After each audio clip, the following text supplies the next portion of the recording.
Në mbledhjen e sotme të Këshillit të Ministrave, u miratuan dy akte shumë të rëndësishme për shtyrjen e afatit të vlefshmërisë së dokumenteve të identitetit, të cilave u ka skaduar afati ose u përfundon ky afat në datën 11 maj 2025. Për shtetasit me vendbanim brenda territorit të Republikës Shqipërisë.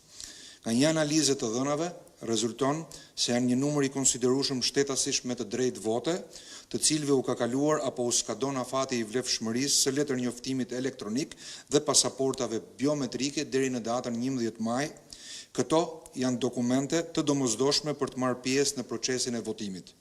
Miratimi i akteve normative merret me qëllim garantimin e të drejtës kushtetuese së të gjithë shtetasve për të votuar dhe pa pengesa për zgjedhjet e përgjithshme parlamentare. Sipas këtij vendimi, afati i vlefshmërisë së mjeteve të identifikimit, letërnjoftimeve elektronike dhe pasaportave biometrike që përfundojnë në datën 11 maj 2025, shtyhen deri në datën 31 maj 2025. Së fundmi, subjekte politike i kanë kërkuar Komisionit Qendror të Zgjedhjeve, Ministrisë së Brendshme dhe Këshillit të Ministrave shtyrjen e afatit të vlefshmërisë së dokumenteve të skaduara. Bëjmë dije se në janar të vitit 2025, Komisioni Qendror i Zgjedhjeve ju drejtua qeverisë nëpërmjet një kërkese lidhur me problemin e vlefshmërisë së dokumenteve të identifikimit për shtetasit që jetojnë jashtë Shqipërisë.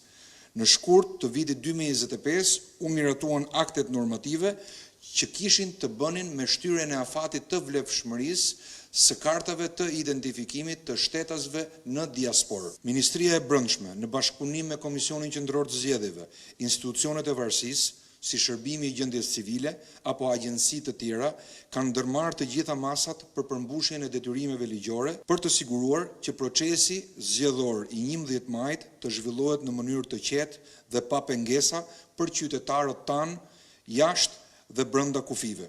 Janë marrë ndërkohë të gjitha masat për mbarvajtjen e procesit zgjedhor nga pikpamja e sigurisë.